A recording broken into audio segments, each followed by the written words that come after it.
Bonjour les amis, alors on est le vendredi 14 juin, on est à quelques jours de l'ouverture de l'Euro qui débute ce soir. Je profite de ma pause entre midi et 2 pour vous sortir pour tourner une vidéo. J'ai pas de retour caméra, c'est assez perturbant, donc je sais pas ce que j'ai fait, j'ai dû planter la config. J'espère qu'on me verra clairement à l'écran. En tous les cas, je voulais vous sortir une vidéo particulière puisque je vais vous filmer mon PC pour qu'on puisse faire les pronostics de 7 euros. J'ai trouvé un site en surfant un peu par hasard là tout à l'heure sur comment composer les groupes et quel classement on pourrait donner au groupe de l'euro, et donc je vais projeter ça à l'écran et je vais faire mes pronostics. Vous me direz ce que vous en pensez. Alors, je mets ça à l'écran. Hop, voilà. Donc vous voyez, hein, c'est un site que j'ai trouvé au hasard, hein, je ne fais pas de pub particulière, avec les différents sites, les différents groupes de l'euro, groupe A, groupe B, groupe C, groupe D, groupe E, groupe F, les meilleurs troisièmes, les huitièmes de finale, les quarts de finale, les demi-finales, les finales.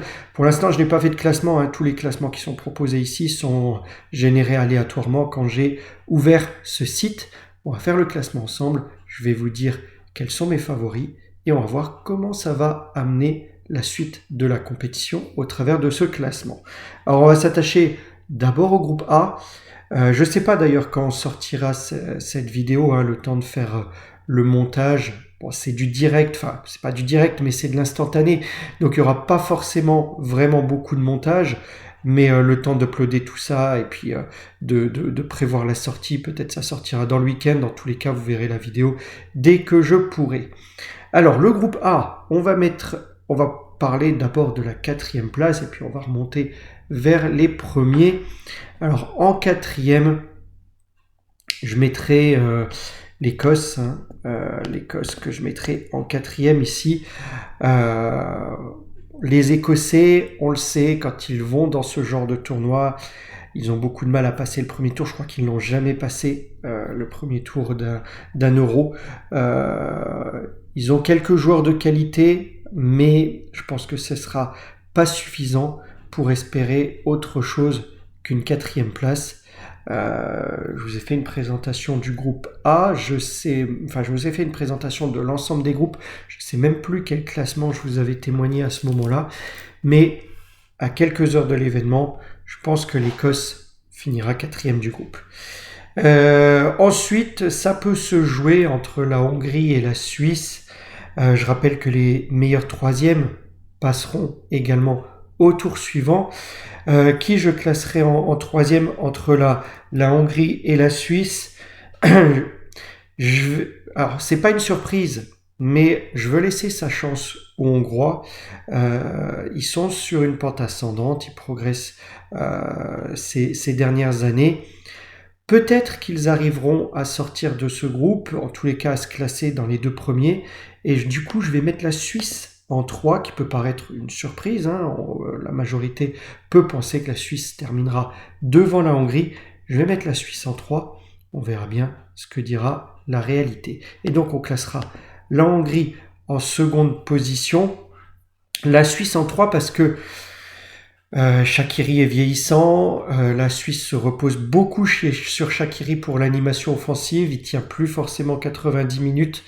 Est-ce qu'ils vont le mettre titulaire? Est-ce qu'il ne sera même pas titulaire? Et dans ce cas-là, même s'ils ont des éléments de qualité plutôt en défense et le gardien Sommer que je trouve très bon, je pense que la Suisse peut être juste sur l'animation offensive, alors que la Hongrie est en progression, et donc je vais leur laisser la chance et les mettre en deuxième.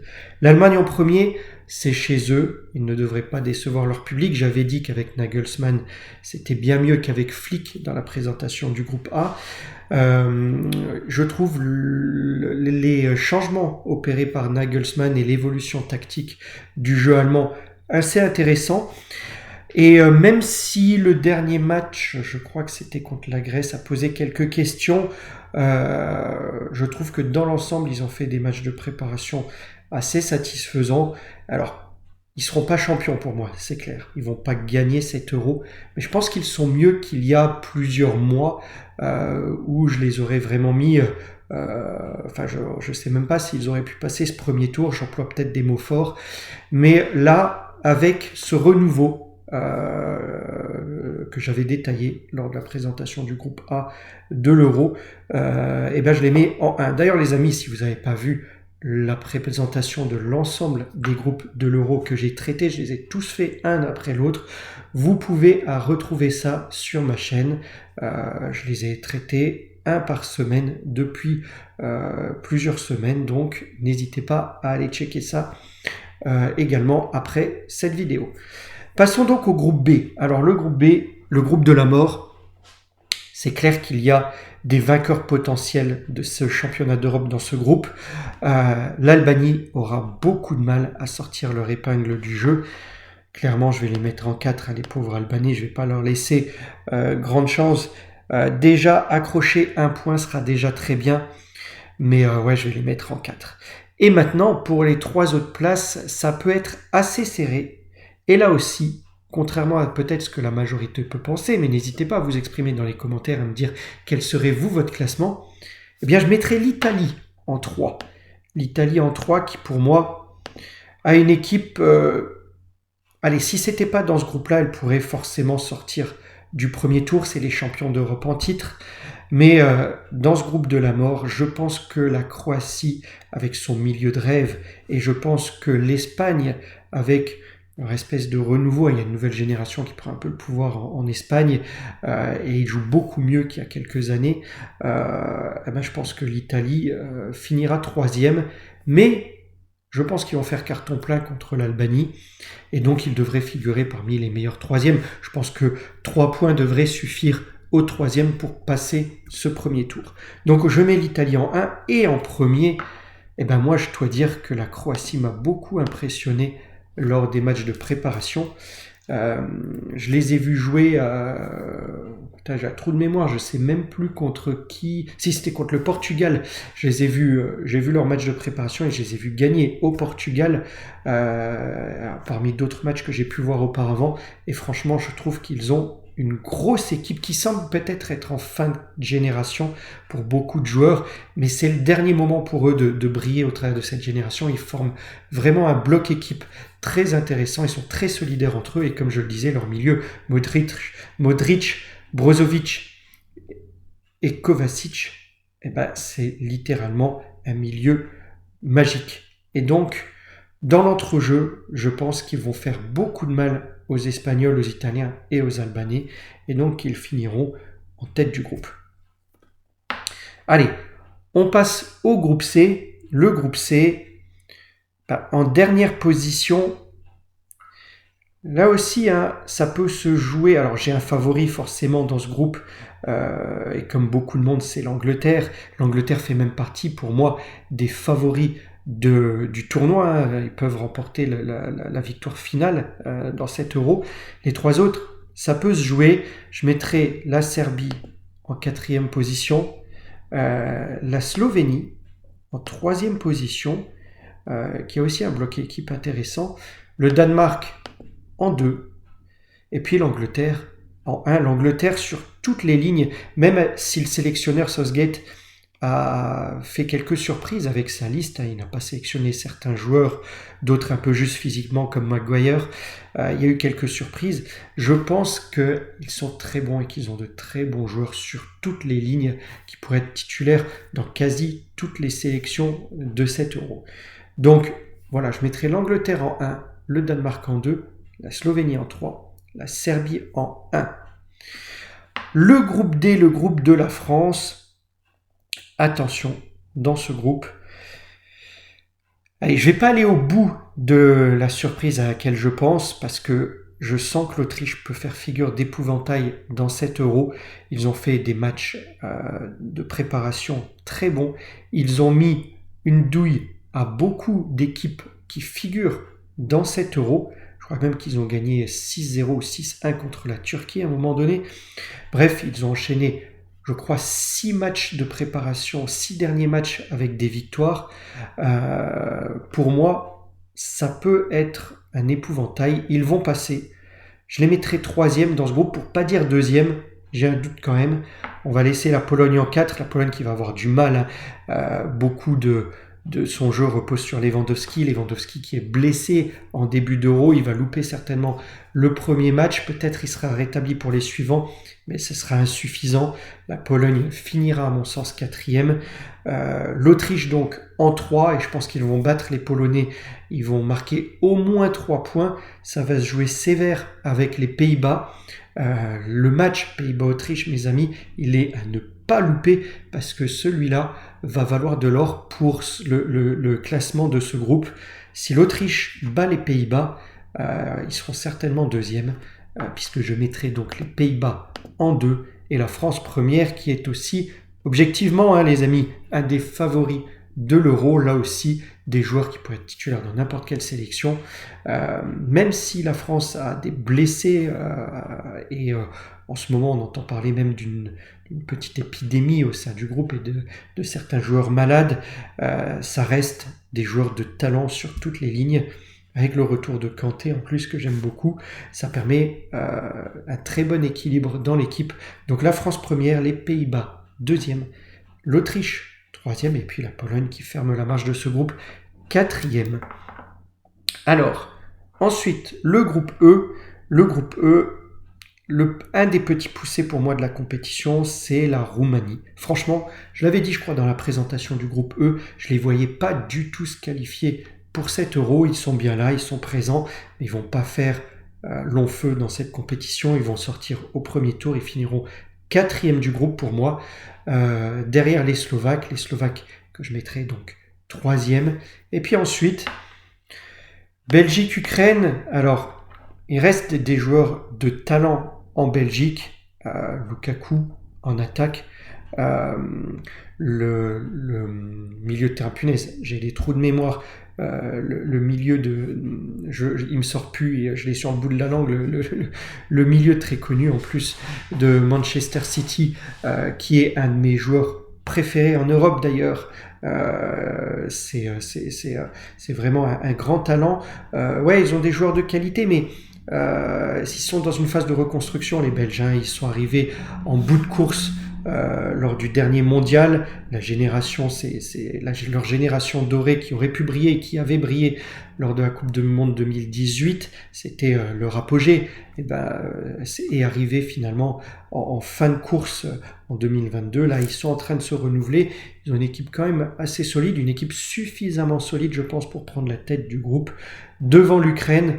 L'Ukraine qui finira sans doute deuxième et qui passera donc au tour suivant. Le groupe F maintenant, le groupe F, alors là aussi, petit poussé de la compétition. Alors j'aime bien Willy Sagnol, je l'aimais bien en tant que joueur et il a réussi une réelle prouesse en emmenant son équipe, la Géorgie, en qualification. La Géorgie qui est passée par les barrages mais a réussi à se qualifier. Et bon, petit poussé de la compétition, petit poussé au niveau du pays, le plus petit pays dans la compétition également. Ils finiront quatrième. Ils viennent là pour apprendre, je pense, la Géorgie. Ne serait-ce que marquer un point dans cette compétition, ce sera déjà pas mal. Ils viennent prendre de l'expérience, engranger de l'expérience, apprendre. Et tout point sera un véritable succès pour cette équipe. En troisième, eh bien, je vois la Turquie qui finira pour moi troisième. Elle a fait une bonne campagne éliminatoire, clairement. Par contre, j'ai vu quelques-uns de ces derniers matchs de préparation et j'ai quelques interrogations quand même sur l'équipe. La République tchèque, souvent là lors des Euros, souvent présente, très souvent qui passe ce premier tour. Ça leur réussit plutôt bien les Euros. Donc je vais les mettre en deuxième. Et puis le Portugal qui a aussi une très bonne équipe. Attention, ils ont fait d'ailleurs carton plein lors des matchs de pas des matchs de préparation, lors des matchs de la phase éliminatoire. Ils ont fait carton plein. C'est la seule équipe qui a gagné tous ces matchs. Meilleure attaque, meilleure défense, ça en impose. J'avais dit lors de ma vidéo sur la présentation du groupe F que certes c'était un groupe à leur portée et que quand le niveau monterait, on verrait ce que ça donnerait réellement. On a vu que, par exemple, face à la Croatie, que j'ai mentionné tout à l'heure, ils ont eu quelques difficultés. Oui, quand le niveau monte, il y a un peu plus d'opposition, et c'est normal. Ça va être leur terrain de jeu, là, le championnat d'Europe. On va voir ce qu'ils vaudront, on va voir directement ce qu'ils vaudront lors de ce premier tour. Je pense qu'ils ne feront pas de faux pas, ils termineront premier parce que c'est un des favoris. Après, quand ça va se corser, on va voir ce que ça va donner. Voilà, donc je resitue le groupe A, Allemagne, Hongrie, Suisse, Écosse. Le groupe B, Croatie, Espagne, Italie, Albanie. Le groupe C, Angleterre, Danemark, Slovénie, Serbie. Le groupe D, France, Pays-Bas, Autriche et Pologne. Le groupe E, Belgique, Ukraine, Slovaquie, Roumanie. Et le groupe F, Portugal, Tchéquie, Turquie, Géorgie. Maintenant, quels sont les meilleurs troisièmes? Alors pour moi, si on doit reprendre les groupes, je dirais que la Suisse va passer, l'Italie va passer. Je pense que l'Italie va marquer au moins 3 points contre l'Albanie, pareil pour la Suisse contre l'Écosse, et je pense que 3 points suffira pour être meilleur troisième. La Slovénie, j'ai un doute. La Slovénie, la Serbie vont peut-être se neutraliser. Je les vois pas vraiment marquer. Si mes pronostics se confirment, je les vois pas marquer d'autres points contre le Danemark et l'Angleterre. Peut-être la Slovénie passera la trappe. L'Autriche devrait passer. Je pense qu'elle va prendre les points contre la Pologne. Peut-être qu'elle va même accrocher les Pays-Bas. Donc l'Autriche, elle va passer. Difficile à dire sur les deux derniers groupes. Si je dois en choisir un, je pense que la Turquie passera. La Slovaquie, peut-être que les Roumains arriveront quand même à accrocher la Slovaquie, et s'ils finissent tous les deux avec un point, ça veut dire que la Slovaquie peut-être va finir troisième, mais avec un seul point si elle perd ses autres rencontres, et passerait peut-être à la trappe. Ouais. Donc je mettrais Slovénie et Slovaquie malheureusement 5e et 6e des meilleurs 3e, et donc ils ne passeront pas au tour suivant. Après, le classement des meilleurs 3e, alors si on reprend Suisse, Italie, Turquie, Autriche,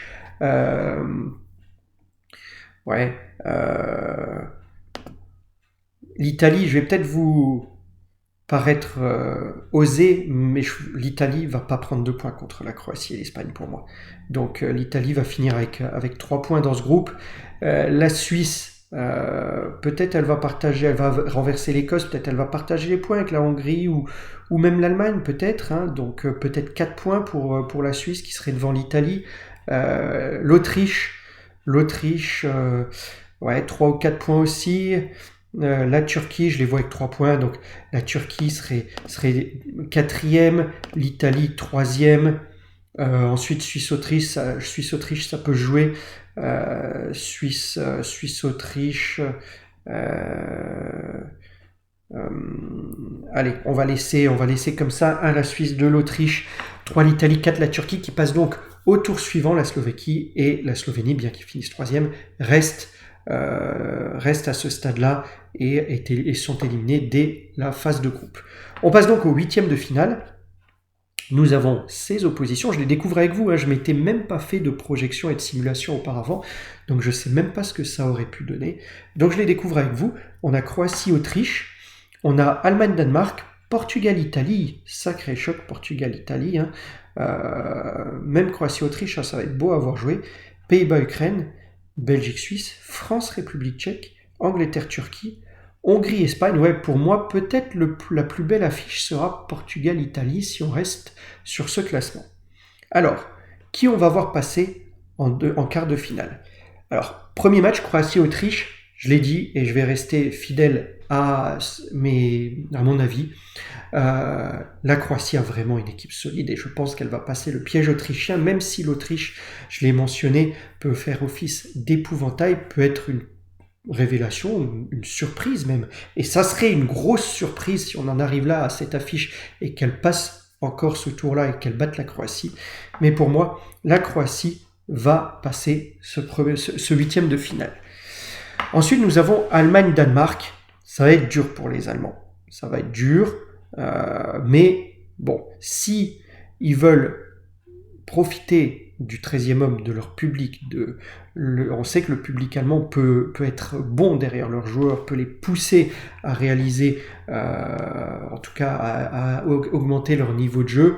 Je pense qu'ils vont quand même pas piocher contre le Danemark, et donc ils vont passer également 8e de finale. Portugal-Italie, ça va être compliqué, j'espère, bien jouer, je pense, et j'espère que ça va être un match ouvert. L'Italie, on le sait, a des difficultés dans l'animation offensive.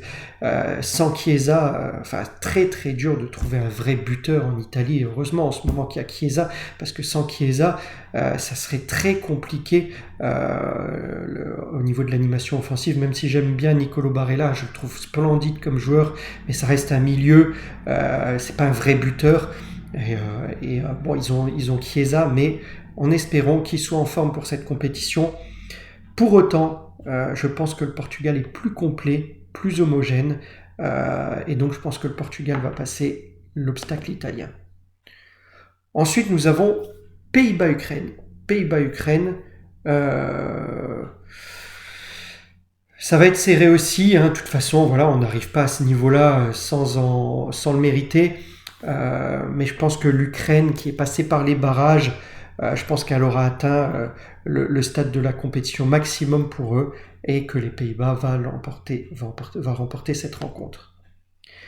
Belgique-Suisse, c'est un vrai test là du coup pour les Belges qui sont, je le disais, sur ce renouvellement de génération. La Suisse un peu en dedans, je trouve, hein, quand même. Toujours là, hein, aussi pendant les Euros, régulièrement présente, régulièrement en huitième de finale. Mais je pense qu'ils vont s'arrêter là et que les Belges vont quand même passer cet obstacle. France-République tchèque. Alors, ce serait une grosse surprise à mon sens si la République tchèque passait. Les Bleus se doivent de passer cet obstacle s'ils veulent confirmer leur niveau de jeu. Depuis que Didier Deschamps a pris l'équipe, la France a toujours passé le premier tour d'une compétition. Ils ont toujours même fini premier du groupe sans avoir forcément les 9 points, mais ils ont toujours fini premier du groupe 2014, 2016, 2018, 2020, 2021, 2024. On va voir ce que ça va donner. Mais ils ont toujours fini premier du groupe. Et donc, l'équipe de France qui a fini finaliste du dernier mondial, qui a loupé son Euro 2020-2021, qui a gagné la Coupe du Monde 2018, qui a été finaliste de l'Euro 2016, ce serait véritablement une contre-performance s'il ne passait pas la République tchèque. Donc on va mettre la France ici, qui retrouvera, intéressant, la Belgique en quart de finale. Angleterre-Turquie, là je pense que les Anglais devraient passer, je dirais pas tranquillement, mais devraient passer assez aisément l'obstacle turc. Un bon petit 2-0, 3-1, quelque chose comme ça. Mais les Anglais devraient se retrouver en quart de finale. Et puis Hongrie-Espagne. Alors j'aime bien les Hongrois, j'aurais bien aimé les voir avec leur gloire d'antan, hein, à l'époque quand il y avait Puskás, il y a déjà plusieurs dizaines d'années. C'était une équipe qui pratiquait du beau jeu d'après ce que j'ai pu lire, voir, et voilà, ils reviennent un peu sur la scène continentale ces derniers temps, mais l'Espagne, ce sera une marche trop élevée pour eux, donc l'Espagne va passer ce huitième de finale. On arrive donc au quart de finale entre la Croatie et l'Allemagne, le Portugal et les Pays-Bas, la Belgique et la France, et l'Angleterre et l'Espagne. Et là, mes amis, forcément, il n'y a que des prétendants au titre, hein. On se retrouve sans trop de surprises, finalement, en quart de finale, avec que des cadors du continent européen. Premier match, Croatie-Allemagne. Première surprise, les amis, la Croatie qui dit au revoir au pays organisateur. Et l'Allemagne qui s'arrête en quart de finale pour moi. La Croatie pour le dernier galop de cette génération dorée. La Croatie qui passe en demi-finale. Portugal-Pays-Bas. Portugal-Pays-Bas. Portugal qui confirme ses bons derniers matchs et qui va passer l'obstacle hollandais. La dernière compétition de Ronaldo, sera-t-il titulaire à ce moment-là ou sur le banc pour rentrer en fin de match? En tout cas, le Portugal va passer les Pays-Bas. Belgique-France, intéressant, je le disais, revanche de 2018 pour les Belges. Les Belges qui, ça s'est joué à couteau tiré, hein, en 2018, ils n'auraient pas démérité de passer. Bon, ils ont eu le seum, ils ne sont pas passés. C'est comme ça, on a été champion du monde. Aujourd'hui, là, dans mon pronostic, On les retrouve, mais je pense qu'ils ont un niveau moins élevé que le niveau qu'ils avaient en 2018. Donc je ne pense pas qu'ils passeront l'obstacle français. Et donc la France va se dépêtrer des Belges. Alors peut-être un match nul, peut-être en prolongation, peut-être au tir au but. Hein. Ça n'a pas forcément réussi ces dernières années à l'équipe de France. Ça y réussira peut-être ici. En tout cas, la France qui va passer la Belgique. Angleterre-Espagne, gros choc en quart de finale. Peut-être dans toutes ces quarts de finale, le quart de finale le plus homogène, sans doute le plus beau à regarder au niveau du jeu. Mais je pense que cette fois-ci, les Anglais vont passer.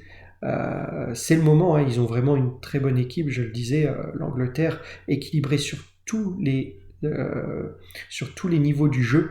Donc l'Angleterre peut passer, peut le faire, peut renverser l'Espagne, même si l'Espagne commence à reconstruire une équipe très compétitive. Eh bien, ça nous donne des demi-finales Croatie-Portugal, France-Angleterre. Intéressant, là aussi. Croatie-Portugal, difficile à pronostiquer, les amis. Franchement, je ne sais pas trop quoi en dire de Croatie-Portugal. Allez, on va suivre sa logique. On va suivre sa logique, les amis. On a vu en match de préparation, il y a eu cet affrontement, je l'ai dit un peu plus tôt, les Croates ont battu les Portugais chez eux. C'est la revanche peut-être, hein, on peut le considérer comme ça. Je pense que la Croatie va confirmer. Croatie en finale. Et puis France-Angleterre, très belle demi-finale, revanche du quart de finale ou du huitième de finale, ma mémoire me fait défaut, de la dernière Coupe du Monde, quart de finale il me semble. Alors, qu'est-ce qui va se passer? Le cœur parlerait et dirait que la France va passer. La raison me dirait que c'est un peu plus partagé. J'ose y croire et j'ose mettre une finale France-Croatie. Ça vous rappelle quelque chose, les amis? France-Croatie, finale de la Coupe du Monde 2018. Eh bien, on le retrouve en finale de l'Euro 2024, plusieurs années après. Et on va être chauvin. On va mettre la France vainqueur de la compétition, vainqueur du championnat d'Europe 2024. Alors, voilà, je ne sais pas ce que vous en pensez. Hein. C'est un choix qui... dans l'ensemble, a été assez objectif. Sur la fin, a peut-être été conduit par le chauvinisme autour des Bleus. Franchement, je ne sais pas s'ils pourraient passer l'Angleterre. Si, ils le peuvent, hein, tout comme les Anglais peuvent passer la France. Mais ça va être très disputé. Et franchement, ici, je ne sais pas trop quoi prédire. En tous les cas, sur mon pronostic, on va rester là-dessus. La France, championne d'Europe 2024, c'est une belle issue. Hein. Je ne sais pas ce que vous en pensez. Je ne sais pas d'où vous regardez mes vidéos et dans quel pays francophone vous vous situez. Mais n'hésitez pas, vous aussi, en commentaire, à me dire ce que vous pensez de vos pronostics. Mettez-moi les vainqueurs de groupe, peut-être, ou mettez-moi le vainqueur de 7 euros. Vous pouvez essayer de le faire sur ce site, Kelbet, Kelbet, encore une fois, pris au hasard. Vous pouvez vous amuser à faire votre pronostic sur le site, me dire quelles seraient en commentaire vos demi-finales, votre finale et votre vainqueur. Voilà, on verra si tout se passe comme je l'indique ici, ce qui m'irait bien finalement. Quant à moi, je vous laisse là pour aujourd'hui. Suivez bien la compétition, les amis. On se retrouve très vite, de toute façon, régulièrement pendant l'Euro. Likez, partagez, commentez, mais surtout appréciez. Et je vous dis à très vite pour une prochaine vidéo. Portez-vous bien, les amis. Au revoir.